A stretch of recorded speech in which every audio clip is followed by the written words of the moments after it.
So we just covered downsell offers. Now let's rock and roll into payment plan downsells. The main 5 as always, and let us begin. So here's how I learned it.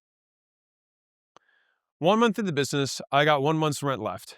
And I'd only made a few sales that first week. So halfway through the month, a prospect comes in and I really needed the cash. And so she said no to buying. And so normally I just would have given up, but I really needed the cash. And so I was like, all right, well, can you put half down? And she said no. And then I was like, okay, can you put a third down? We'll do 3 payments. And she was like, no. I was like, well, what can you do? And she's like, well, I can't do anything today. She's like, but I get paid on the first. I could put the whole thing down then. And rent was due on the 5th. And so I was like, okay. So I put $0 down today. And then I put her whole payment on the first. And it went through and I was able to pay rent and all was well in the world. Hooray. So that was my first real experience with learning how payment plan downsells worked. I got a little more sophisticated over time, which is what I'll share with you. So here's how they work overall.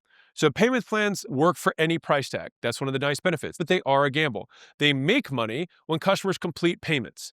They lose money when people cancel before you profit or when people who would have paid in full take payment plans instead and then cancel early. So note, this is not selling a cheaper thing. This is selling the same thing with different payment terms. And so people reject offers when they cost too much today, not necessarily when they cost too much overall. This is a massive miscommunication and misunderstanding for salespeople and business owners. People saying no doesn't necessarily mean that you're mispriced. It just means that you might have to change the terms of payment. All right. It's usually about what they have to pay you right now, not what they have to pay in general. And so people mistakenly think that they need cheaper stuff, and this is not the best course of action, in my opinion. Payment plans get the most buyers to pay the highest price by getting them to pay less now in the moment, but pay full price or higher over time. So here are the 7 steps of a payment plan downsell. We reward for paying in full rather than punish for paying over time. This is a big thing that I don't see taught very much. And so I'm going to explain this one in depth because it's really important. Next, we're going to offer financing options, half now, half later, check to see if they want the thing, offer to split into 3 payments, or evenly spread the payments, offer a free trial. So let's give some deep down examples. So step 1, reward for paying in full rather than punish for paying over time. So if I take on the risk of a payment plan, because if you're a business owner and they don't pay you everything and you start delivering stuff, then you take on risk, right? So then what I do is I increase the price. Now, normally businesses do this by charging interest, but everybody hates getting charged interest. And so instead, what I do is I anchor my first price I present is the fully baked payment plan price. And then when I say, got it, would you like to save some money? They say yes. And I'm like, you can prepay and save this much money. So now them prepaying is a savings rather than getting penalized. So think about it like this. Let's say it's 10K and 12K. 10K is the paid in full price. 12K is the payment plan price. Instead of pitching people, because remember, anchors still work. Instead of pitching people 10 and then they say that no, they can't afford it, and then saying, okay, fine, pay me 12 because you can't afford it, feels tough. So instead, pitch 12. I know you're afraid of doing it. Don't be. The difference in interest is usually never enough to change a purchasing decision. So like if you had 10 and 20, then yeah, but most interest or whatever you usually, add on top might be 10, 20%. And so that's not usually enough to get into a different buying tier. So you present here, and if someone says yes, and by the way, if everyone keeps saying yes at that, and then you don't even have to mention the prepay, then it also allows you to incrementally step up and get kind of like a soft indication in the marketplace of whether or not you can sustain a higher price point. So I actually like to use payment plans as a great test for where I'm anchoring, and I can keep nudging up my price before I start seeing people freak out. So it's kind of like a testing price. So I would present 12.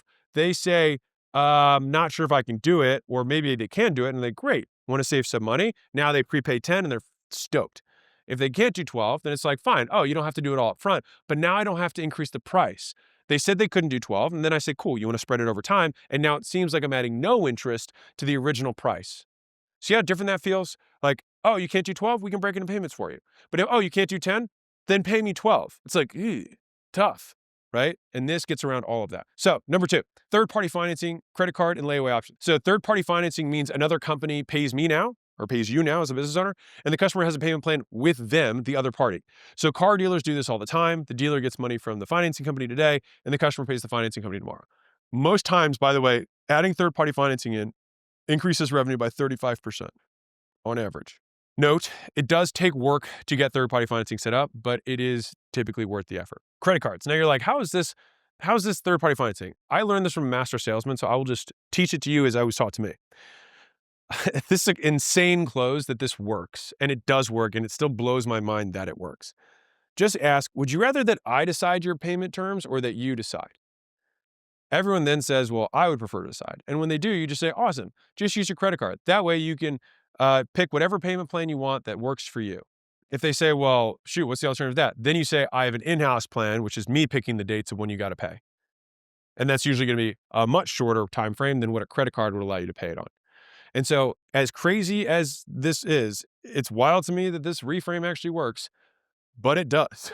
So, especially if you sell to consumers, like that reframe works. No idea why. I only state what I know, that it works. All right. The next one is layaway. This is actually a personal favorite of mine. Layaway means paying off the product before getting it. This is actually how they used to do in the olden days. When there was no credit and banks were all sketchy, people would do layaway. They'd go to the store, they'd say, hey, I want to buy that thing. And the guy would say, great, drop off money every Monday for the next 4 Mondays, and then I'll give it to you. And it was a very simple way. Now, the thing is that the customer takes on the risk, not the business. But in my opinion, I think there's a lot of really weird little psychological things with it, because if you make payments, it's like building up anticipation for a vacation. It's like the whole time, like, man, I can't wait to get this thing. I can't wait to get this thing. On the flip side, when you get the whole thing and then you make payments, you already got the value. And now every time you pay, you like hate them a little bit more, right? I mean, ideally that's not the case, but I'm just explaining my experience as a consumer. Some businesses can't do this. They can't do a layaway. But if you do have the opportunity or the option where you can delay starting for a little bit, whether it's a service or it's a product, having them start paying is a great way to do this. And the nice thing with layaway is it's as flexible as you want. And I'll tell you the story of how I learned this. So I had Alan, which was our software company. I mean, we still own 25% of it. But when we started the business, I learned that in-person onboardings led to higher stick rates and happier customers, and you want to get more customer feedback, et cetera. And so I would do a single company full-day onboarding or half-day onboarding. And I was on the phone selling that onboarding. Now, the onboardings, for context, this was an enterprise level sale. So it was like $20,000 to just be able to white label the stuff, and then use the whole product, because it added a whole another revenue stream to agencies. And so I was on the phone. This must have been the first week or two. And I was on with these young agency owners, and they said, okay, 20, do you guys do payment plans? And I was like, yeah, sure. I said, you can break it up however you want. And they were like, awesome. So we'll just do $800 every other week. So that's what they said. And they're like, so with that being said, we good to come out, next week? And I was like, oh no, you can't come out. I was like, you can split it as many times as you want, but you got to pay it off. And the moment you pay it off, you can fly out. And they just said, oh, all right, we'll put half down now and half in a month, and then we'll come out then. And so they wanted to delay my payment for like 6 months or more than that, whatever the math is on that. And then as soon as I said, oh no, you don't get the thing until you pay, they were able to do it in a month. And so the nice thing with layaway is that actually aligns your incentives with the customers. They want to pay it off as fast as possible so they can get the thing. When it's the other way, when you're giving the value, they're incentivized to make it last as long as possible. This is why I like layaway, for the variety of reasons. You can close anyone. You can make the payment terms as flexible as you want. Don't take on risk. They have this kind of like working for it, earning it type feel. And for all those reasons, I really like layaway. Now, if they say no to all of those offers, I move to step 3. So guys, these are in sequence. So first we do the prepayment thing. They say no. Then we offer financing. They say no. We say, great. Can you do half now and half later? So then I say, when's the next time you get paid? If I'm doing a consumer sale, if I'm doing a B2B sale, I'd be like, when's your next inflow of cash? Or do you have some sort of, revenue thing? Do you have any big contracts hitting? Whatever. After that, I say, want to just put half down today and then the rest down when you get paid? If they can't do that, then I say, okay, well, what's the most you can put down today? And I like that question because it just cuts the core. But what's the most you can put down today? When they offer an amount, you say, great, we'll put that down today. We'll put the rest when you get paid. Fair enough. So instead of doing half down, I might put a quarter down, 75% when they get paid. But all I'm trying to do is compress forward cash. Remember, money models, what we're trying to do with customer finance acquisition is get as much as we can in the first 30 days. And this payment plan downsell process is structured to do that. So I like scheduling payments off of paychecks, since that's when most people get paid every 2 weeks. So this boosts 30-day profits more than monthly payments. So it's like half now, half in 2 weeks, and then a third in the next 2 weeks. So all of it, I get 3 payments in 30 days, which is great. And if they can't do those, I pause to make sure they actually want it. So sometimes people just keep saying no, and I'm like, hey, pulse check. temperature check. We still good? You still want to do this? And so this is how I do it. No payment plan is going to satisfy a customer who doesn't want the thing. So make sure the person actually wants the thing before putting more effort into selling it. So I might say something like, got it. So money's tight right now, real quick. Just want to make sure on a scale from 1 to 10, how bad do you want to do this? Now, if they say 8 or above, then I keep offering payment plans and say, awesome, don't worry, we're going to figure out something that's going to work for you. If they say 7 or below, I say, why not a 10? And then say something like, you're right. I think we may have something that could be a better fit for you. And then I pivot the sale. And so then you sell something different, which this is actually an out point or an exit ramp that goes into feature downsells, which is two videos from now. So step 5, we offer to split into 3 payments. So remember, at this point, they've said 8 to 10, right, on the scale. I downsell from half down to a third down. So I offer a 3 payment option. So 1/3 now, 1/3 on the next 2 paychecks, or 1/3 now, and then 1/3 the next 2 months. If they still can't do it, then I offer to evenly spread payments. So if they still can't manage it, I evenly spread their payments over the rest of their service. So even if someone signs up for 6 months of service, it doesn't mean you need to have them pay you over 6 months. You can have them pay you in 3 months for 6 months of service. You want to still front load as much as you can. You're the one who had to pay the cost of, one, onboarding the customer, but also of acquiring the customer. So for instance, for Gym Launch, it was 16 weeks long. So for us in that business, I charged them each week 16 times in total. So that was me spreading it all the way out. If that still creates a problem, I moved to step 7. Now, to be clear, I dealt with very, very broke customers. Most gym owners don't make any money. And so this was so commonly the payment plan that ended up basically just having prepayment financing evenly spread because I just kept getting so many no's all the way out. You simplify it.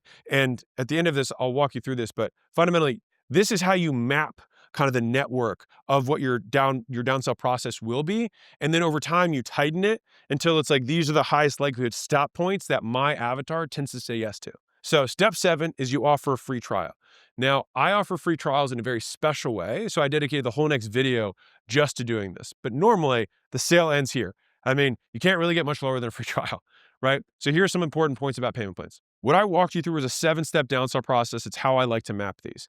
Now, there's a different methodology of downselling that's simpler to understand and less to explain. It's called seesaw downselling. I like it a lot as well. It's simpler to explain. You can pick whichever one you want. And I don't like giving people options because people like being told what to do. But I think if you're watching this, then I believe in you and I think that you can make the best decision. So instead of just asking for the full amount, you say, would you rather have giant monthly payments or tiny ones? They'll say tiny. Then you say, well, it normally costs XXX, and if you prepay today, then you get a huge discount and 0 monthly payments. That work? This frames the payment plan as a negative and highlights the benefits of prepay. If they say they can't afford it, say the more they put down now, the lower their monthly payments. And so it basically frames all of the payments as we want to make those payments as low as possible. So put more down today. So if you can't afford it up front, totally get it. We'll just adjust the down payment until you get a monthly rate you like. And the thing is that most people want low monthly payments. And so in order to get a monthly rate they like, they have to put more up front. So the seesaw downsell, I call it this because you're just saying, okay, well, the more you put down, or the less you put down, the more you have to pay over time. The less you put, the more you put down, the less you have to pay over time. And so this incentivizes bigger down payments to get monthly payments lower. If they still say no, you ask if they still want the product, just like before. If they do, you pull your chair to their side of the table and walk them through the options. That's how this works. That's the seesaw downsell. It's an alternative path that I felt obligated to at least share with you guys. The thing is I think with larger sales teams, just having very clear step downs. Sometimes seesaw downselling can get really weird payment plans. And so this is for bigger companies. If you have like a finance department, they might hate seesaw downselling but if you're owner operated, then you can kind of work out whatever payment plans work. And it is a more flexible way to make payment plans happen. The 7-step one is more like it's ironclad. This is our first stop. This is our second stop. This is our third stop. And then that way your finance team can be like, these are the plans. They're in the CRM. We track them accordingly, whatever. And so it depends on the size of the business. Seesaws, smaller business, more flexible stuff. The step downs has more scale to it, in my opinion. All right. So payment plans have built-in upsells. So this is one of those really key, sexy things that a lot of people miss out on, and we've made a lot of money from it. So make periodic offers for the original paid in full discount during their payment plan. So we give a prepayment discount. What you can do is also extend the timeline that they can prepay, and still get the discount.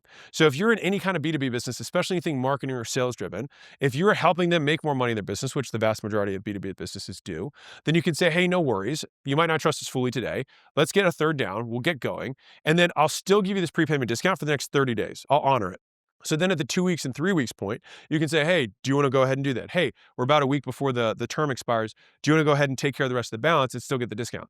If you've done a decent job, a lot of people are like, yeah, I'll take the savings because now they know you. And so we get a ton of people who take that prepayment if you just extend the window and you say it on the sale. You say it on the sale after they don't take, obviously, the first prepayment. And you do that after you've already closed the card, you're kind of telling them what the next steps are. Okay, fewer decline payments. So align payment schedule with paycheck dates. That should seem straightforward. When they get paid is when you should bill. That way you have fewer declines, fewer insufficient funds. How to make sure payment plans make you money. So after implementing payment plans, if you hadn't done these before, your close rate should increase, duh. But if the number of paid in fulls goes down, you have a problem. It means you're actually getting people who used to pay you in full are now taking payment plans. So those are the big points. All right, summary. Payment plan downsells spread the cost of a product by charging some of it up front and putting the rest into scheduled payments. Payment plans get more buyers like discounts do, but can also boost profits because they agree to pay in full price over time. It's kind of the best of both worlds. Payment plans only grow your business if they get you more customers and those customers actually pay. Seesaw downselling gradually shifts from paid in full to equal payments. It's a little bit more custom and it's a little bit more headache on the back end. If you have a small business, you can probably handle it. If you have a bigger business, it can be kind of a pain. Payment plan upsells, they get the original discounted price if they pay the balance today or up to X period of time before that discount expires. Align the payment schedules with paycheck schedules and you will get fewer decline payments. These are the 7 steps of the downsell process. Full price, then offer a discount if they paid in full. Step 2, third-party financing, credit card financing, and the layaway options. Step 3, split the payment in 2 and schedule on their paycheck dates. Step 4, ask if they still want the product. This is the off-ramp to a feature downsell. If it's 8 or above, you're good to go. If it's below that, I would suggest switching the features around. Step 5, split the payments into 3, schedule on their paycheck dates or monthly. Step 6, schedule equal payments over the entire duration of time they're working for you. Step 7, offer a free trial in exchange for putting a guard down, which I will cover in depth in the next video. 2 quick pro tips. Number 1, if you're like, what do I pay salespeople on a payment plan? I have always compensated off cash collected today. Main reason for that is that requires more salesmanship and that aligns the interest of the salesman with the interest of the business, which is getting paid today. And if someone goes on a payment plan and then you do a great job and they continue to pay, that's more the success of the onboarding team, the delivery team, which means that you should be able to save any excess commissions on a payment plan for people on the back end if they're the ones making sure they're getting paid. So that's number 1. Number 2, if you have a recurring revenue business, people are like, well, how do you do payment plans in a recurring revenue business? You simply state the annual contract as the price. So let's say it's $3,000 a month for whatever your service is.